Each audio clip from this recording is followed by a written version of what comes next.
Plan എന്ന് പറയുന്നത് ഇന്ന് വളരെ നിർണായക ദിനമാണ്. നമ്മൾ ഈ പശു കൊല്ലപ്പെട്ട സ്ഥലം അതിൻ്റെ ഉടമസ്ഥനുമായിട്ട് നമ്മൾ സംസാരിച്ചു. ഉടമസ്ഥൻ ഈ പശുവിനെ ഇന്ന് ഈ കടുവയ്ക്ക് ഇരയായിട്ട് നൽകാമെന്നുള്ളത് സമ്മതിച്ചിട്ടുണ്ട്. നമ്മുടെ കഴിയിലുള്ള ഏറ്റവും വലിയ കൂട് തന്നെയാണ് ഇന്ന് നമ്മൾ കൊണ്ടുവരുന്നത്. ഈ പശുവിനെ നമ്മൾ ഇരയായി വെച്ച് ജനവാസ കേന്ദ്രത്തിൽ നിന്നും മാറ്റി സുരക്ഷിതമായ ഒരു സ്ഥലം നോക്കി ഈ കൂട് നമ്മൾ സ്ഥാപിക്കുകയും ആ കൂട്ടിൽ പരമാവധി ഡിസ്റ്റർബൻസ് ഒഴിവാക്കുകയും ഈ കടുവയെ ഈ കൂട്ടിൽ കയറ്റാൻ സാധിക്കും എന്ന് തന്നെയാണ് നമ്മൾ പ്രതീക്ഷിക്കുന്നത്. ഇതിന് നമ്മൾ ഇവിടുത്തെ ജനപ്രതിനിധികളുമായിട്ടും നാട്ടുകാരായിട്ടും നമ്മൾ സംസാരിച്ചിട്ടുണ്ട്. അവരെല്ലാവരും തന്നെ അവരുടെ സഹകരണം നമ്മളോട് അറിയിച്ചിട്ടുണ്ട്.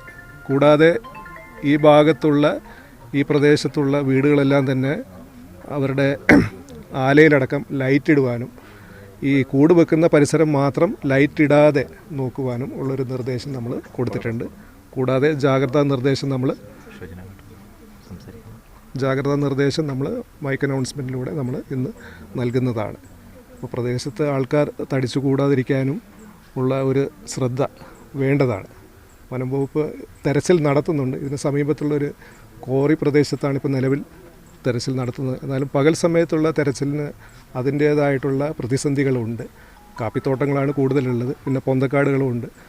അതിൻ്റെ ഇടയിൽ നമുക്ക് കടുവയെ നേരിട്ട് കിട്ടിക്കഴിഞ്ഞാൽ ഒന്നെങ്കിൽ മയക്കുവെടി വെക്കാനുള്ള സാഹചര്യം ഒരുങ്ങി വരികയാണെങ്കിൽ നമുക്കത് ചെയ്യാൻ പറ്റും.